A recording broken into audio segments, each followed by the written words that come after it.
shaking, people? I'm Dave Rubin. This is the Rubin Report Direct Message for today, June 7th, 2021. As always, subscribe to our YouTube channel, tap that notification bell, and I've been told to remind you to share these videos using your computer device or handheld technological thing that you've got in your pocket. You can click the link, you can share it, and then other people will see these videos. It's very, very exciting. Hope everybody had a great weekend. I did. It was very chill around here. We had some family visit in, a lot of food, a lot of pool time. I did not do politics over the weekend. Suffice to say that on Friday afternoon, a little project that Dave Rubin had been working on for about 6 years came to fruition. I finally, fully red-pilled my brother-in-law. I had been working on this for a long, long time, and I made it happen. I doled out the final pill. It was in the hot tub with some tequila, which helps. But once the final pill was swallowed, he looked at me and he said, "Well, this sucks, but I get it." And thus, the adventure can begin. Pretty good. All right, guys, we've got 4 stories for you today. This Joe Biden fella, he gave a commencement speech at the White House. He didn't actually go to any universities. I guess they did this online so they could send it to a bunch of college graduates. And he's warning people that systemic racism and climate change, they're coming to get you. And he's going to fix those things, even though he never did it in 47 years of public office before he just became president. Then, if you want to see just a master class in what just blue anon, sort of worthless journalist slash worthless figurehead for an administration sound like, well, Jen Psaki was on Brian Stelter's ironically named Reliable Sources this weekend. It is literally the most ironically named television show in the history of the world. It's called Reliable Sources. Brian Stelter is probably the most unreliable person, perhaps on television, and the show's called, call it Unreliable Sources, then we've got no problem. But you call it Reliable Sources. Anyway, he just did the worst sort of softball interview with Psaki, and we'll dive into that. And then I thought we'd do a little story on how states are going in different directions. We've had a divergence. There's a divergence in the force.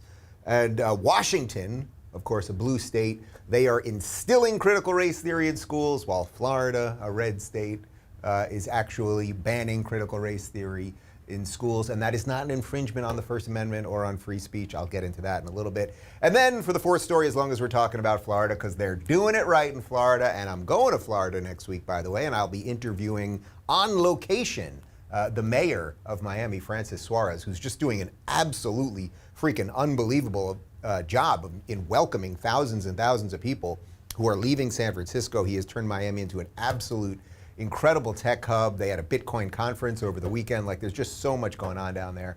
I can't wait to get down there, in case you can't tell. He is also banning trans girls in sports. So biological boys who want to play in girls' sports and beat the crap out of girls and dunk on girls and things of that nature. Well, Ron DeSantis is taking the highly controversial opinion of saying, no, you can't do that. So we'll get into all of that. So first story, let's talk about this Joe Biden guy. He gave a commencement speech. You know, he just reads off the prompter. Sometimes he's good at it, sometimes he isn't. He didn't have any major flubs on this one. But here, he warned the college graduates of 2021. He warned them about the 2 biggest threats that they'll be facing in their lifetimes. And now, you face another inflection point. As we put this pandemic behind us, rebuild our economy, root out systemic racism, and tackle climate change, we're addressing the great crises of our time with a greater sense of purpose than ever before. And because of you, your generation, I've never been more optimistic about the future than I am today. All right, so let's just be clear about a couple things here. Joe Biden has been in office over 47 years. The fact that he never uttered the phrase systemic racism until the last year, in essence, you know, sort of year and a half when he started running for president this time around, sort of tells you that that's just made up on its face. Also, the fact that I guess he didn't really do anything about climate change in 47 years. I mean, it's just sort of hysterical nonsense. But they want the base, and especially the young people, to feel like there are these massive things that if only you give them enough money, of course, and enough power and enough control over your life, that then you can fix these things. Of course, these things probably can't be fixed. First, because that systemic racism one, it doesn't exist. Okay, it does not exist. There is no racism in the system that is the laws of the United States.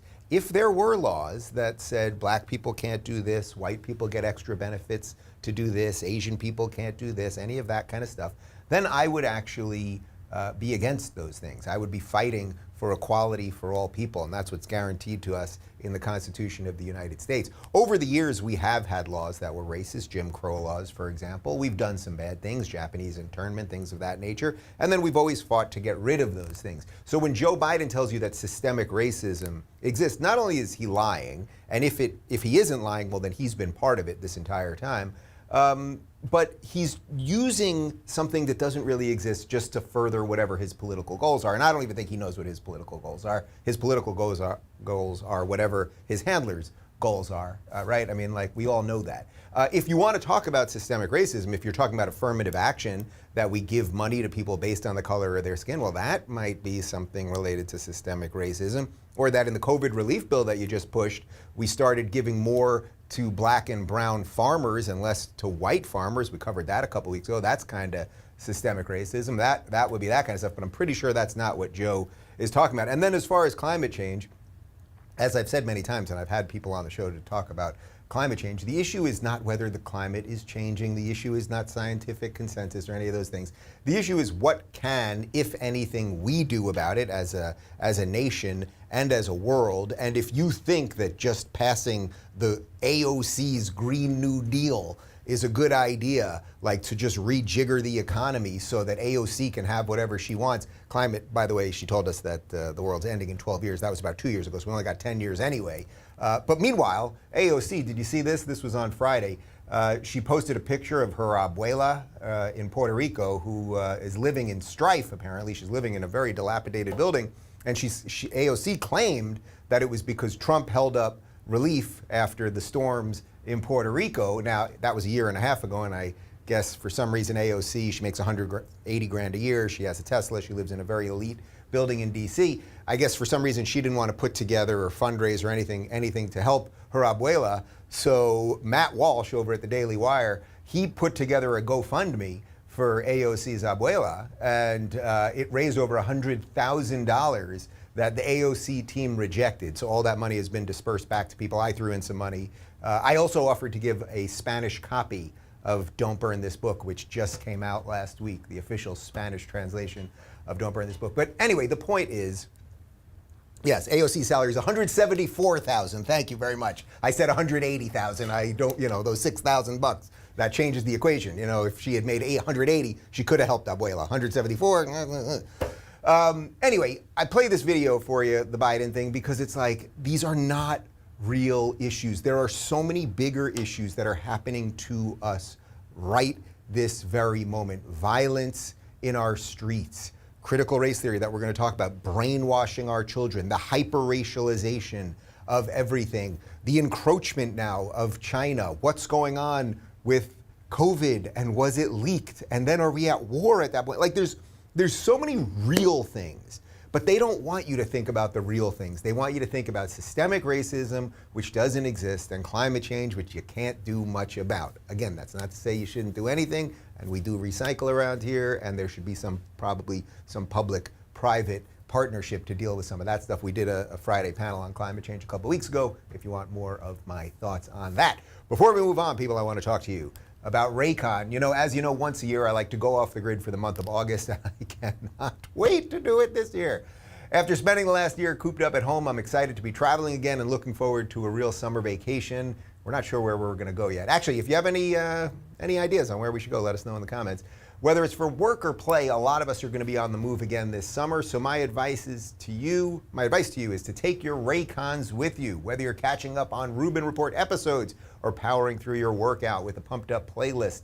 A pair of Raycon wireless earbuds in your ears can make all the difference. You get crisp, powerful beats at half the price of other premium audio brands. Raycons look great and feel even better. They come in a range of colors and have customizable gel tips included for a comfortable in-ear fit. And Raycons are built to go wherever you go with quick and seamless Bluetooth pairing and a compact charging case. I use them when I'm doing cardio to my Ronald Reagan speeches, which is not the fastest cardio ever, but it does the trick. Listen up, guys. Raycon's offering 15% off all their products for my listeners, and here's what you've got to do to get it. Go to buyraycon.com/Rubin. There you'll get 15% off your entire Raycon order, and it's such a good deal you'll want to grab a pair and maybe a spare. That's 15% off at buyraycon.com/Rubin, buyraycon.com/Rubin, and now back to Rubin. All right, so Brian Stelter, this is this potato clown guy that's on CNN. He hosts a show called Reliable Sources, and this is their Sunday news recap show. And I kid you not, I've always been sort of a student of the media, of TV and politics. I always loved all this stuff. Even, really, it started when I was about 10 years old. I sort of remember when I was sort of into this stuff, and my dad would be watching these things, and I would be watching them. And it used to be, Reliable Sources used to be hosted by a guy by the name of Howard Kurtz, who now is on Fox News. But it was basically like they would talk about like what's going on in the media, what are our blind spots, can we do something better, can we really hold power to account? And Howard Kurtz, I thought, did a pretty nice job doing it. And he does a similar show, if I'm not mistaken, on Fox these days. But anyway, Brian Stelter took over from him, I think it's probably about 10 years ago or so, something like that. And Stelter's just awful. If you want to just see like the type of person that's just part of the machine and just wants to like suck up to all of the worst people constantly, and when he thought things were horrible under Trump, now the same things happen under Biden, but we don't talk about them anymore, or we somehow obfuscate them, or whatever it might be. Well, first, just listen to this question. You're going to get the answer from Psaki, but listen to the question that Stelter asks Psaki. Here's clip one. What does the press get wrong when covering Biden's agenda? When you watch the news, when you read the news, what do you think we get wrong?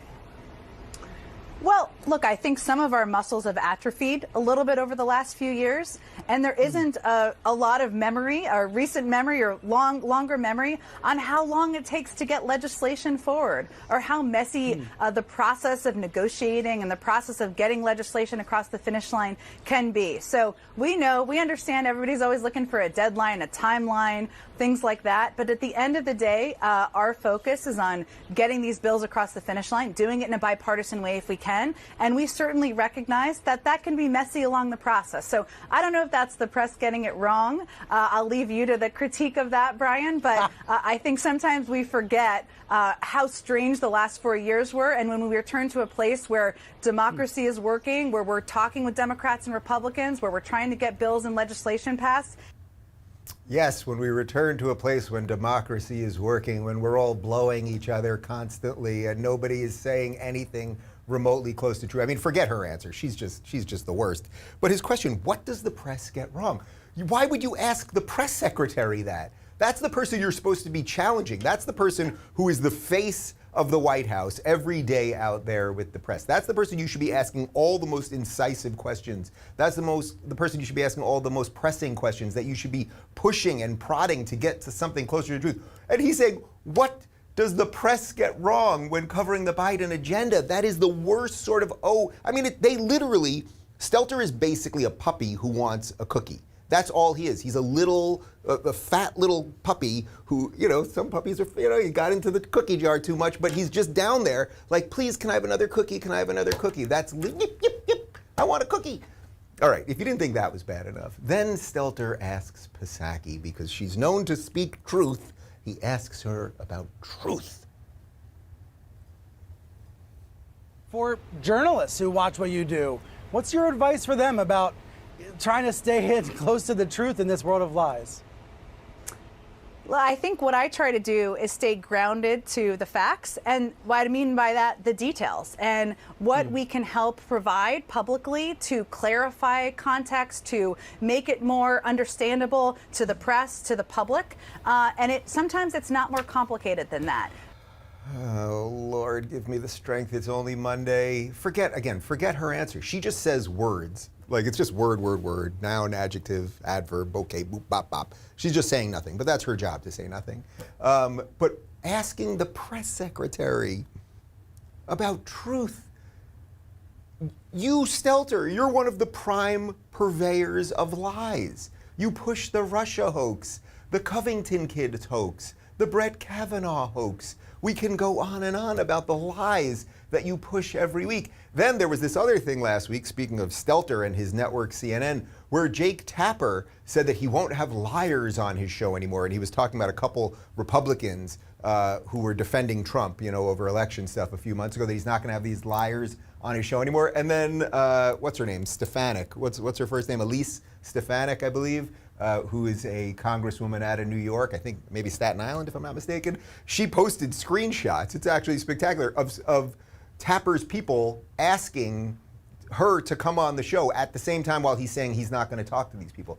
They're all liars. They're liars, and it's as if they're like laundering the lies with each other. So you get Stelter talking to Psaki. It's his job to lie. It's her job to lie. Let's all launder the lies together, and we'll all lie all the time. And as I quote all the time now, the Solzhenitsyn quote, we know that they know they're lying, we know they're lying, they know that we know they're lying, and they continue to lie. Well, it's just going to keep going, people.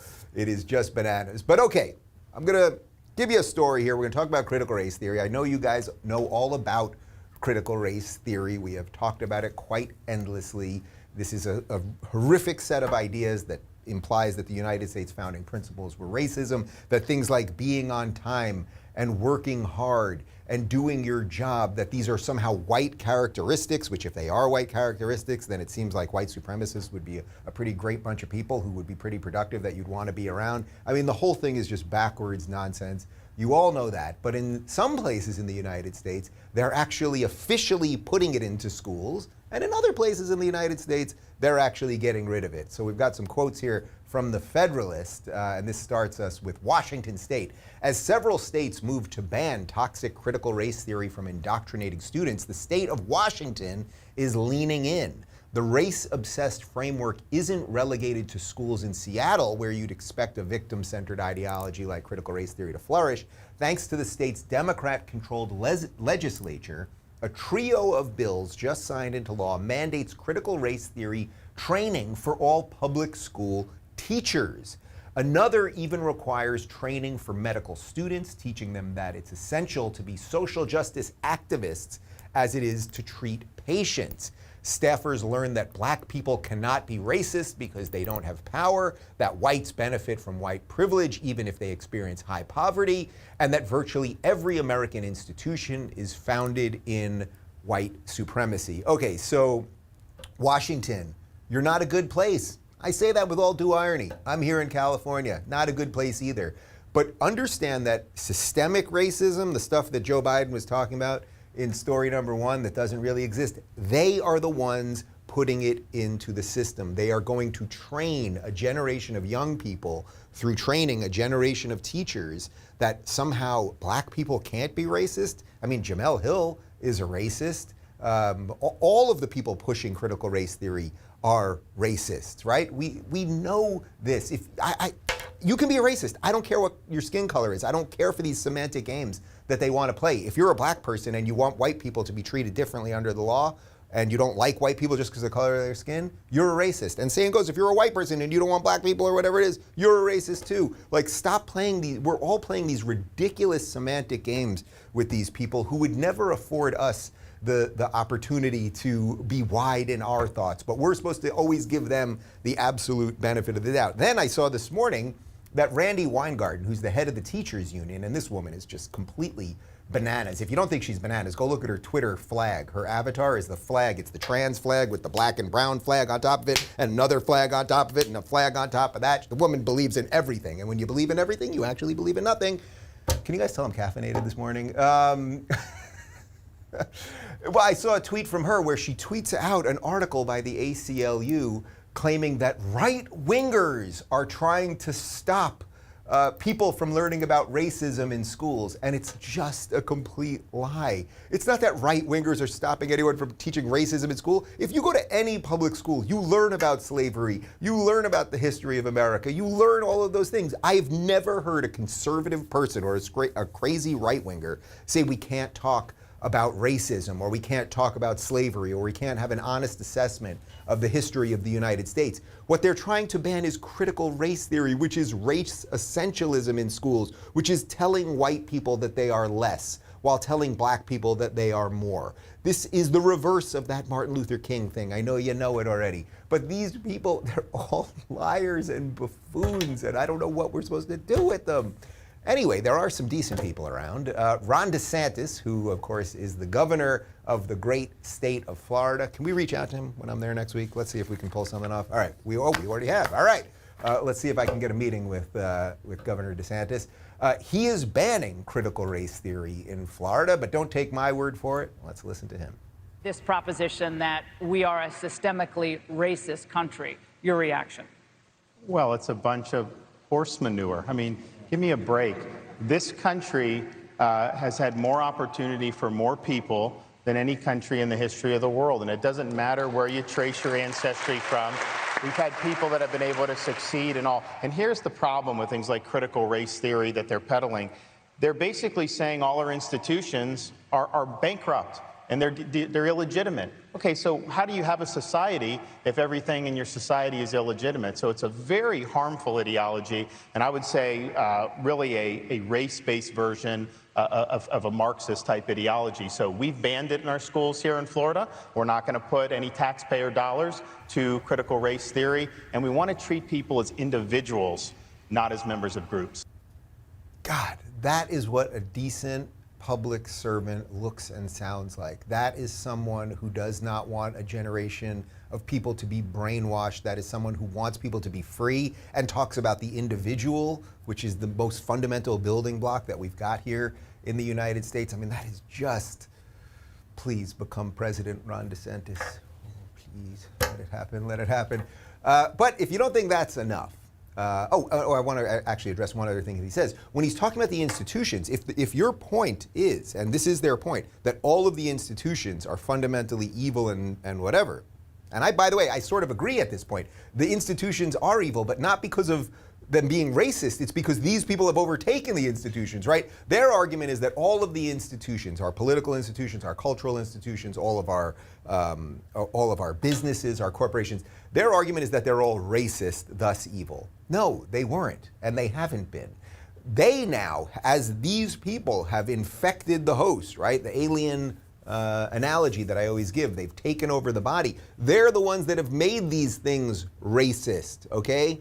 That is the problem. But if you don't think what DeSantis is doing on critical race theory is good enough, he also, I wanted to play this last week, on June 1st, which was the first day of LGBTQ plus whatever, Pride Month, he banned trans girls, meaning biological boys, from competing in women's sports. And people were very upset about this, saying he's attacking trans people on day one. He's banning trans people from sports. Before I show you the video, let's just be very clear about something. He's not banning anyone from sports. He's saying you have to play in the division that is correlated with your biological sex. Thus, girls can compete against biological girls, and we don't want boys competing against biological girls so that they can dunk on them or choke them or run faster than them. That would have been the feminist position of 20 years ago.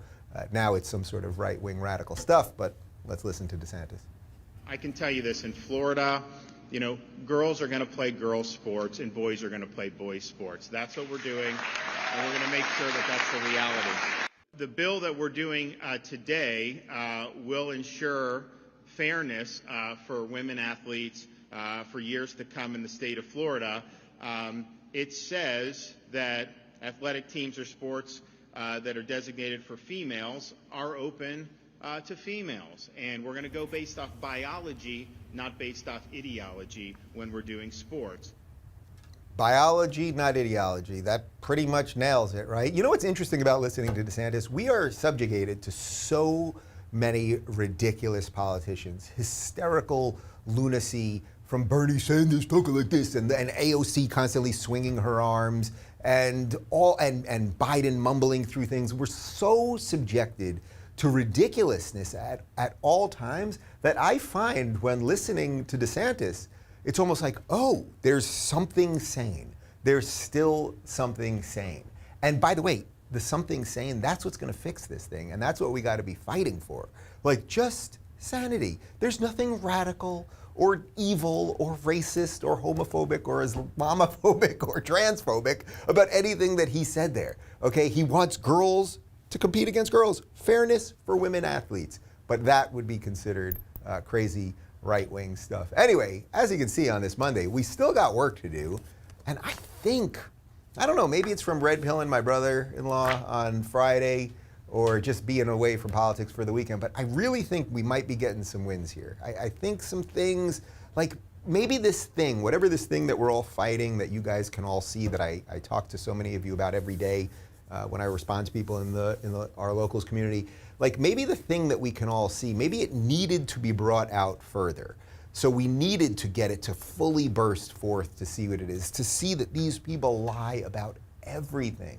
I tweeted it this morning, but it's like, give me something that someone on the left isn't lying about. What position is there of the left that isn't based on a lie, meaning it's either just outright false, like America is systemically racist, or whatever policy prescription they have isn't just dishonest, say $15 minimum wage, which there's no economic theory that shows it would make sense, putting aside whether it's fair and all the things. Everything they say is a lie.